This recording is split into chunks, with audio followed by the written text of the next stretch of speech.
Oh, welcome back.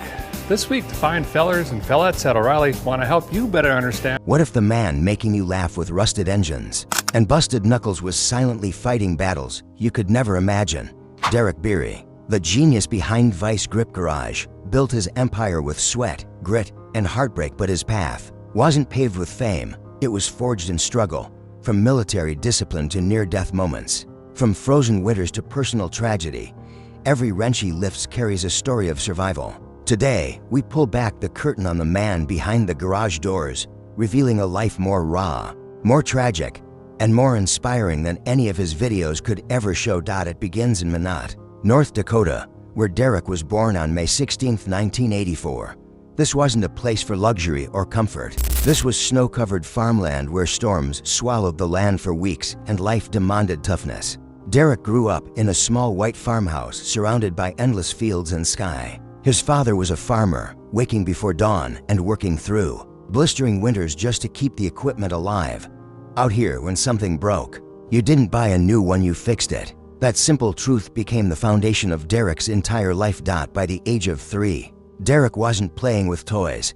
He was taking them apart. Sitting in the barn with his father, he listened to the clinks of tools echo through the freezing air. One day he dismantled his toy truck and lined up every screw perfectly. Instead of scolding him, his father encouraged him. From that moment, the spark ignited. By 5, he was repairing the family lawn mower. At 7, he'd fixed 6 pieces of equipment using nothing but junk parts and raw determination.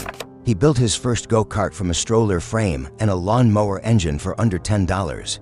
No manuals, no guidance, just instinct. Even as a kid, he wasn't learning for fun. He was learning to survive the way people in North Dakota always had, with grit. When Derek discovered his grandfather's rusted old Ford truck at 13, something inside him shifted. Working alone with borrowed wrenches, he revived it piece by piece. That project didn't just teach him mechanics, it taught him patience, precision, persistence. Those same qualities would one day fuel an empire. In high school, Derek joined the auto shop class at Minot High School. Most students barely passed.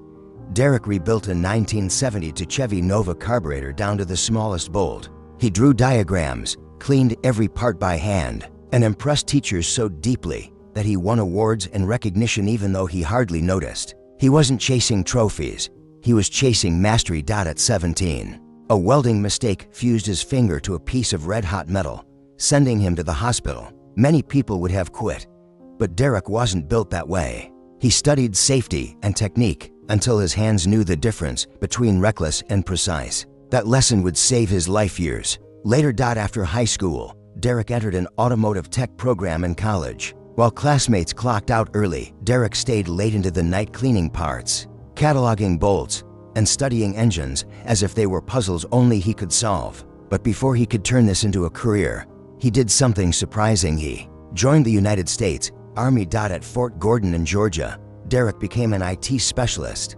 fixing satellite systems under immense pressure. He learned how to stay calm when the stakes were high and how to improvise when equipment failed. In 2004, during deployment in Iraq, his convoy broke down in dangerous territory. With no time and no backup, Derek slid under the Humvee, traced a failed relay, and bypassed the system using scraps.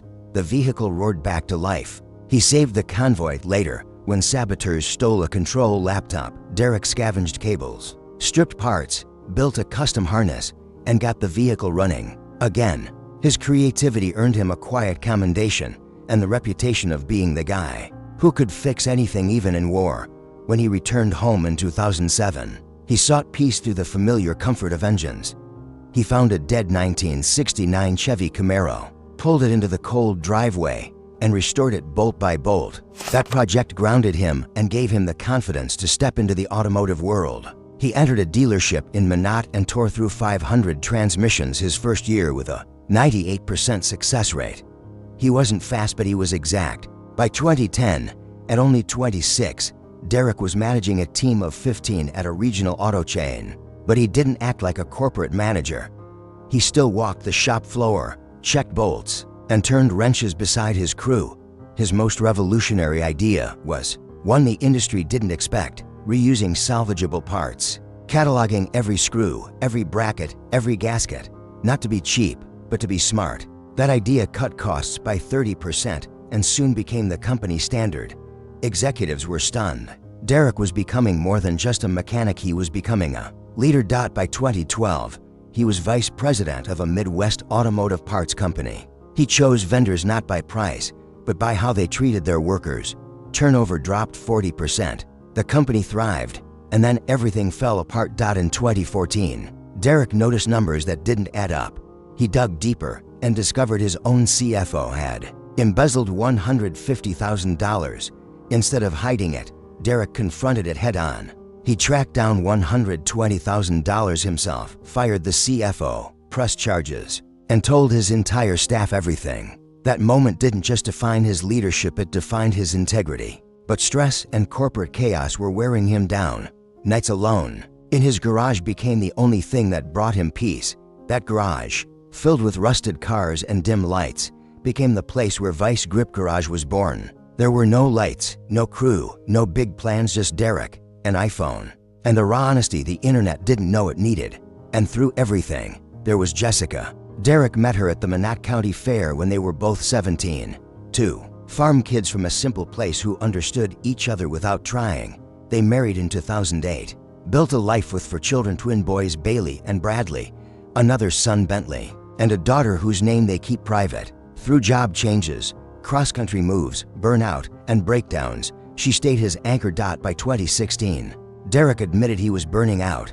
Jessica urged him to step back. Together, they made a life-changing decision.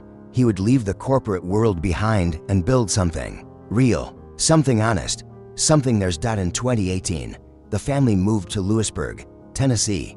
No income tax, more sun, more land, more peace. Derek started building cars full-time. Jessica homeschooled the kids, and Vice Grip Garage exploded. His revival of a $300 Plymouth Duster became a cult classic. His resurrection of a 1964 Ford Falcon turned Send It into a worldwide rallying cry. A junkyard 1965 Mustang, a $100 small block from a swap meet, a hacked-together ice cream truck racing through Midwest drags each build added to the legend. But in 2019, hackers broke into his channel, posted obscene content, and shut everything down. His Army IT training saved him. He fought back, cleaned the system, secured the channel, and earned even more respect. By 2024, Derek wasn't just a YouTuber, he was a brand. His merchandise line, Vice Grip Lodge, sold out in days. His diff covers became collector items. His TV show on Motortrend, Roadworthy Rescues, earned a Daytime Emmy nomination. His videos crossed 756 million views, and his net worth climbed past $5 million. But none of it came close to the moment that nearly ended it all.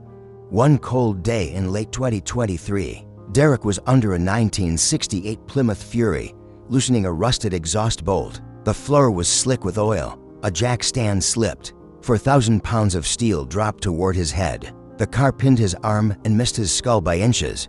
His son Bentley, just 12, saw everything. Jessica ran outside screaming. Derek somehow slid free. That moment changed everything. Uploads slowed. Safety took priority. Fans worried, but Derek didn't tell the world what really happened. He didn't need to. His videos suddenly showed double-checked jack stands, wheel chocks, and safer methods. The message was quiet but powerful. I almost didn't make it home once. I won't risk it again. In 2024 and 2025, he rebuilt seized engines, exposed hidden damage, taught viewers lessons that saved them thousands, and built his first purpose-built drag car, a 1970 Nova that hit 150 miles per hour on its first run. He was no longer chasing speed. He was chasing wisdom. By 2025, Vice Grip Garage surpassed 3 million subscribers. Derek's net worth reached $7 million. He restored over 10,000 cars. His Tennessee farm became his home, his headquarters, and his sanctuary. Videos featured his kids turning wrenches beside him, Jessica organizing bolts and filming, the laughter of family echoing through the garage. This wasn't staged. This was life. And then Derek teased something new, a book. Not just racing tips, but therapy, stories about fear, healing, burnout, and the near-death moment that changed him. And in 2026, he plans to take a twin-turbo Ford Falcon to Midwest Drags not for prize money, but to fund scholarships for young mechanics back in Minot, where everything began. Derek Bieri's journey is far from over.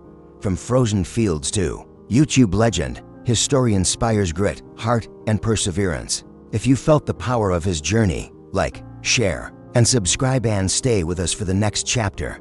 Thanks for watching.